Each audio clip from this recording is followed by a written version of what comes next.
মা উর্মি, আজকে আমি তোমাকে একটা নতুন খেলা শিখাবো। আমি বললাম, বাবা, এই রাতের বেলা আপনি আমাকে কোন ধরনের খেলা শিখাবেন? বাবা বলল, মা উর্মি, এই খেলাটা রাতেই খেলতে হয়, এটা দিনে খেলা যায় না। আমি বললাম, বাবা, এটা আবার কেমন খেলা যা রাতে খেলতে হয়? বাবা বলল, মা উর্মি, আমি তোমাকে এই খেলাটা শেখানোর জন্যই তো তোমার মায়ের কাছ থেকে এখানে চলে আসলাম। আমি বললাম, বাবা, তাহলে চলো আমরা নতুন খেলা শুরু করি। তারপর বন্ধুরা, বাবা আমাকে নতুন খেলা শিখাতে গিয়ে খালি রুমে একা পেয়ে আমার সাথে যা করল, তা শুনলে বন্ধুরা তোমাদের মাথা ঘুরে যাবে। বন্ধুরা, আজকের গল্পটি অনেক অনেক ইন্টারেস্টিং। আশা করি তোমরা পুরো গল্পটি শুনলে অনেক মজা পাবে। তবে বন্ধুরা, তোমাদের নিকট আমার ছোট্ট একটি অনুরোধ, তোমরা দয়া করে আমার চ্যানেলটিকে সাবস্ক্রাইব করে আমাকে সাপোর্ট করবা। তাহলে চলো বন্ধুরা, গল্পটি শুরু করি। হ্যালো বন্ধুরা, আমি আইরিন আক্তার উর্মি। আমার ডাক নাম উর্মি। বন্ধুরা, গোপনীয়তা রক্ষা করার জন্য আমি আমার ছদ্মনাম ব্যবহার করলাম। আমার বর্তমান বয়স 18, কিন্তু আমি আপনাদেরকে যে গল্পটি বলবো তখন আমার বয়স ছিল মাত্র 13 বছর। আমি বাংলাদেশের রাজধানী ঢাকায় থাকি। আমার জন্ম হয়েছে ঢাকায়, যদিও আমার দেশের বাড়ি কুমিল্লাতে। সেখানে আমার দাদা দাদি থাকেন। বন্ধুরা, আজকে আমি তোমাদেরকে বলবো কিভাবে আমার নিজের বাবা মাত্র 13 বছর বয়সেই আমার জীবনের প্রথম চন্দ্রপতন ঘটিয়েছিল। তখন কিন্তু বন্ধুরা, আমি খুব একটা বেশি বুঝতাম না বাবার আদর, ভালোবাসা, স্নেহ, মায়া, মমতাটাকে অন্যরকম চোখে দেখতাম। আমাদের পরিবারের সদস্য সংখ্যা ছিল মোট 4 জন, বাবা, মা, আমি এবং আমার ছোট্ট বোন। আমি আমার পরিবারের বড় মেয়ে। সেই হিসেবে সবাই আমাকে অসম্ভব আদর, স্নেহ, ভালোবাসা দেয়। বিশেষ করে বাবা আমাকে অনেক ভালোবাসত, অনেক স্নেহ করত, অনেক আদর করত। বাবার ভালোবাসা বন্ধুরা ভোলার মতো নয়, কিন্তু আমার বাবা সেই রকম ছিল না। আমার বাবার ভালোবাসাটা একটু ভিন্ন ছিল, যা অন্যান্য বাবাদের মতো ছিল না। আমার বাবা যখন আমাকে স্নেহ করত, আমাকে আদর করত, তখন আমি কিছুটা অবাক হতাম। কারণ আমার বাবার স্নেহ করা বা আদর করাটা সাধারণ কোনো বাবার মতো ছিল না, একটু ভিন্ন রকম ছিল। আমার নিজের বাবা বলেই আমি ভয়ে কিচ্ছু বলতাম না।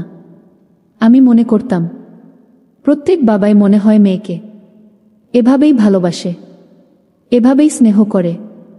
একদিন বিশেষ কোনো অনুষ্ঠান উপলক্ষে আমাদের বাড়িতে অনেক মেহমান আসলো। সেদিন সন্ধ্যার পর রাতের খাবার শেষে আমরা বাড়ির সবাই ড্রয়িং রুমে বসে খোশ গল্পে মেতে উঠলাম। পরে যে যার রুমে চলে যাচ্ছিল। সকলেরই কথা যে ঘুমানোর সময় হয়েছে। আমরাও আমাদের নির্ধারিত রুমে এসে শোবার আয়োজন করছি। মেহমানদের জন্যে আর কোনো রুমের বন্দোবস্ত না থাকায় মেহমানদেরকে অন্য রুমে জায়গা দিয়ে বাবাও আমাদের রুমে নিজের জন্য বিছানা করে নিল, আর মা আমাদের অন্যান্য মহিলা মেহমানদের নিয়ে অন্য রুমে শুইল। আমার 11 বছরের ছোট বোন মুন্নিকে পাশে নিয়ে মেঝের উপর বিছানা পেতে ঘুমানোর ব্যবস্থা করলাম আমি। বাড়িতে প্রচুর মেহমান থাকায় জায়গার পরিমাণ খুব কম ছিল, যে কারণেই বাবা, আমি এবং আমার ছোট্ট বোন আমাদের রুমে ফ্লোরে বিছানা করে একসাথে শুইলাম। আমার বাবা 40 ঊর্ধ্ব একজন মধ্যবয়স্ক লোক ছিলেন। আমার বাবা ছিল আদিম প্রকৃতির মানুষের মতো। তার গায়ে ছিল প্রচুর শক্তি। বন্ধুরা, সেদিন রাত যখন গভীর হলো, তখন আমি অনুভব করতে পারলাম যে ঘুমের মধ্যে কেউ আমার সাথে ভিন্ন রকম কিছু করার চেষ্টা করছে। রাতের অন্ধকারে কেউ আমার সাথে অন্যরকম আচরণ করার ফলেই আমার ঘুম ভেঙে যায়। অন্ধকারের মধ্যে কোনো কিছু না দেখতে পারাই আমি বললাম, কে ওখানে? তখন বাবা ঘুমের ভান করে শুয়ে রইল এবং পূর্বের জায়গায় গিয়ে স্বাভাবিক হয়ে গেল। আমি লাইট অন করে সেখানে কিছুই দেখতে পেলাম না। আমি ভাবলাম, হয়তো আমি কোনো স্বপ্ন দেখছি, দুঃস্বপ্ন বটে। কিছুক্ষণ সজাগ থেকে আমি আবারও ঘুমিয়ে পড়লাম, কিন্তু ঘুমের মধ্যেই আবার আমি সেরকম কিছু অনুভব করতে শুরু করলাম। আমি ভাবছিলাম হয়তো আমি কোনো স্বপ্ন দেখছি বা বাজে স্বপ্ন দেখছি। এভাবে সারা রাত আমি ভয়ের মধ্যে কাটালাম। কেউ আমার সাথে ভিন্ন রকম কিছু করতে চায়, কিন্তু আমি সেটা বোঝার আগেই নিখোঁজ হয়ে যায়। আমি ঘুম থেকে উঠে আর কিছুই দেখতে পাই না। এইভাবে সারা রাত নির্ঘুম অবস্থায় আমার কাটল। আমি মনে মনে ভাবতে লাগলাম, এখানে তো আমি, বাবা এবং আমার ছোট বোন ছাড়া অন্য কেউ নেই। তবে কি বাবা আমার সাথে? ছি ছি, আমি এসব কি ভাবছি? আমার বাবা এত খারাপ না যে তার মেয়ের সাথে ভিন্ন কিছু করার চিন্তা ভাবনা করবে। হয়তো আমি কোনো দুঃস্বপ্ন দেখছি, নইলে এটা আমার মনের একটা কল্পনা। এভাবে মনের মধ্যে ভয় নিয়ে সারা রাত আমার কেটে গেল। পরের দিন সকালে মেহমানরা সবাই উঠল, আমরাও উঠলাম। সবাই মিলে সকালের নাস্তা করলাম। রাতের ব্যাপারটা আমার মন থেকে কোনোভাবেই সরছিল না। মনে মনে ভাবতে থাকলাম, একই স্বপ্ন মানুষ কয়বার দেখে? কে এই ব্যক্তি যে আমার সাথে রাতে এরকম আচরণ করেছিল? ভাবতে ভাবতে আমার কোনো কিছুই ভালো লাগছিল না। শুধু এখানে তো বাবা, আমি আর আমার ছোট বোন ছাড়া আর কেউ ছিল না। তাহলে কে আমার সাথে এরকম করল? দুশ্চিন্তা, আমার কোনো কিছু ভালো লাগতেছে না। সারাটা দিন শুধু খালি আমি এই বিষয়টা নিয়ে চিন্তা করলাম। যদিও লোকটা আমার সাথে খুব বাজে আচরণ করার চেষ্টা করছিল, কিন্তু আমি সজাগ হয়ে যাওয়াতেই আবার তার অবস্থানে চলে গিয়েছিল, যে কারণেই সে আমার বড় ধরনের কোনো ক্ষতি করতে পারে নাই। মনে মনে ভাবলাম, যাক, সেটা আমার কপাল ছিল। এ বিষয়টা নিয়ে চিন্তা করলে আর কোনো লাভ হবে না। বন্ধুরা, সেদিন আমাদের বাসার সকল মেহমান বিকেল বেলা চলে গেল। আমাদের বাসা একেবারে খালি হয়ে গেল। আমার মা একজন গৃহিণী। আমার মায়ের বয়স এই ৩৫ কিংবা ৩৬ হবে, কিন্তু আমার মায়ের শারীরিক অবস্থা তেমন একটা ভালো না। আমার বাবা অনেক ডাক্তার দেখিয়েছে, কিন্তু আমার মায়ের শরীরের অবস্থার কোনো উন্নতি হয়নি। এই জন্য আমার বাবা আমার মায়ের প্রতি খুব বিরক্ত।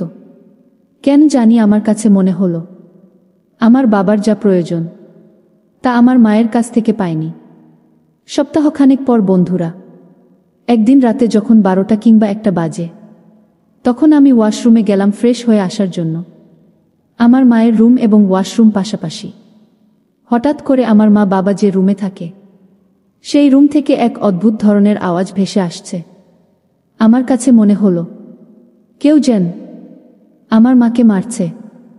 আমি খুব দ্রুত বাবা মায়ের রুমের দরজার পাশে গিয়ে আড়ি পেতে শোনার চেষ্টা করলাম, সেখানে কেউ আছে কিনা বা কেউ আমার মাকে মারছে কিনা। বন্ধুরা, যখন আমি আমার বাবা মায়ের রুমের দরজার পাশে কান পেতে একটু ধ্যান করলাম, তখন আমি শুনতে পেলাম বাবা মাকে খুব বাজে ভাষায় বকছে। আমি ভাবলাম, এত রাতে বাবা মাকে বকছে কেন? তখন আমি আর একটু দেন করে শোনার চেষ্টা করলাম সেখানে বিষয়টা কি। তখন আমি স্পষ্ট শুনতে পেয়েছিলাম বাবা মাকে বলছে, তুই আমার বউ, নামে মাত্র বউ। তোকে বিয়ে করেছি আজ থেকে ১৫-১৬ বছর হয়েছে গেছে। তুই এখনো আমাকে একটি ছেলের সন্তান উপহার দিতে পারলে না। দিয়েছস তো ২টি মেয়ে, আর ছেলের সন্তানই আমি কি করে আশা করব? তোর সাথে তো আজকে ৪-৫ বছর ধরে আমার কোনো কিছুই হয় না। একদিকে তোর এত শারীরিক সমস্যা, অন্যদিকে আমার ২টো মেয়ে বড় হয়ে গেছে। এখন যদি আমি দ্বিতীয় বিবাহ করি, মানুষে কি বলবে? কিন্তু আমারও তো মনে অন্য কিছু চাই। তারপরেও তোকে কতবার বলছি আমাকে দ্বিতীয় বিবাহ করার অনুমতি দে, তাতেও তুই রাজি না। এখন আমি কি করে চলি বল? আমি এখন কি করে চলি? আমার বাবার এরকম দমকানি কথা শুনে আমার মা তখন আস্তে আস্তে করে কাঁদতে শুরু করল। আমার মার কান্নার শব্দ আমার কানে ভেসে আসছে, আর এদিকে আমার বাবা আমার মাকে যা তা বলে যাচ্ছে। তারপর বন্ধুরা, আমি অনুভব করলাম বাবা রাগে ক্রোধে দরজা খুলে মনে হয় ওয়াশরুমে আসবে।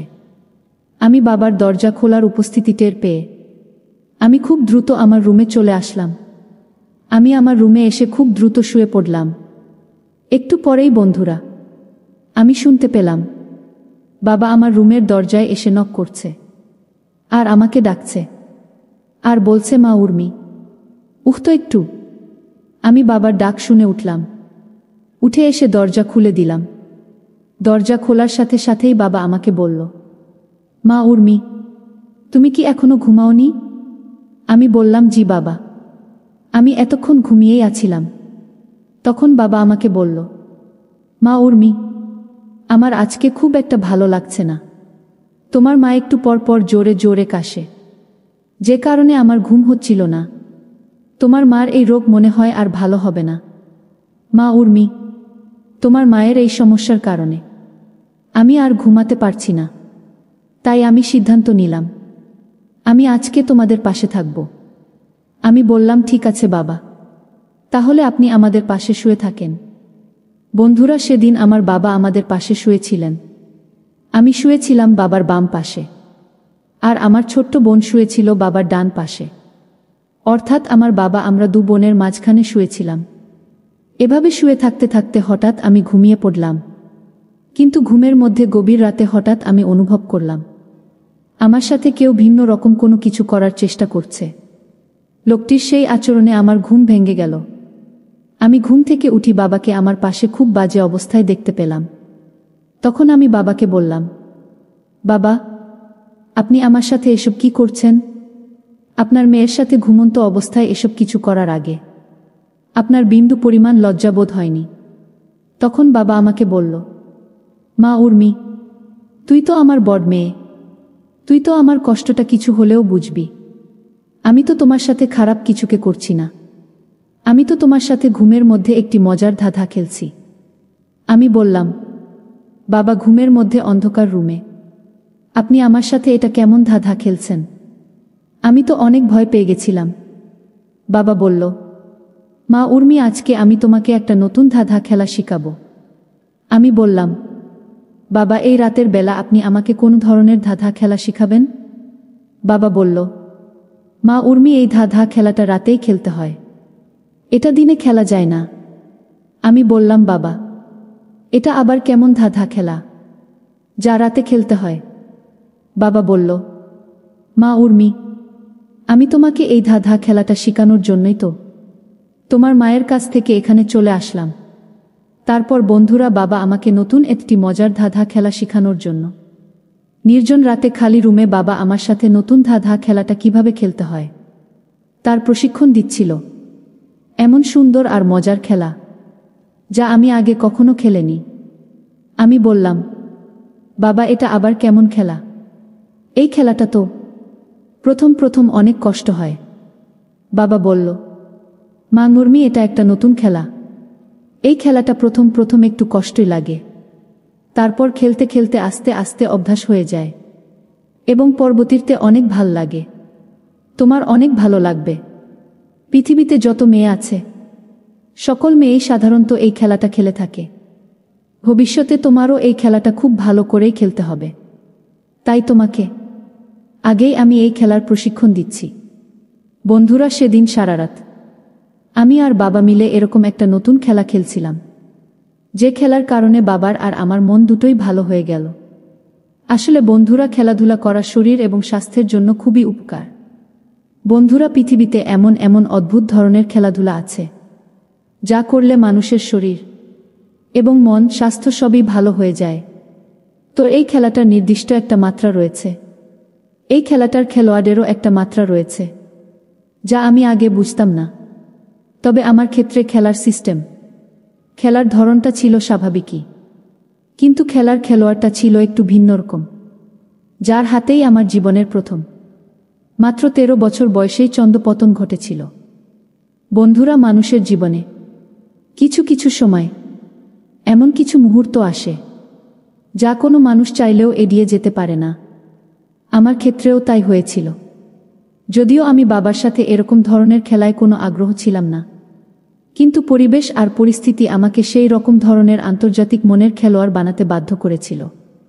যাই হোক বন্ধুরা, সবই আমার কপাল। তবে আমি প্রার্থনা করি তোমাদের জীবনে যাতে এই রকম পরিস্থিতিতে কারো না পড়তে হয়। বন্ধুরা, আজকে এই পর্যন্তই। গল্পটি যদি তোমাদের ভালো লাগে তাহলে অবশ্যই লাইক, কমেন্ট, শেয়ার করবা। বন্ধুরা, তোমরা যদি এরকম ধরনের ইন্টারেস্টিং গল্প পেতে চাও তাহলে দয়া করে আমার চ্যানেলটিকে সাবস্ক্রাইব করে আমাকে সাপোর্ট করবা। পরিশেষে তোমাদের সুস্থতা কামনা করছি। ভিডিওটি দেখার জন্য তোমাদের সকলকে অসংখ্য ধন্যবাদ।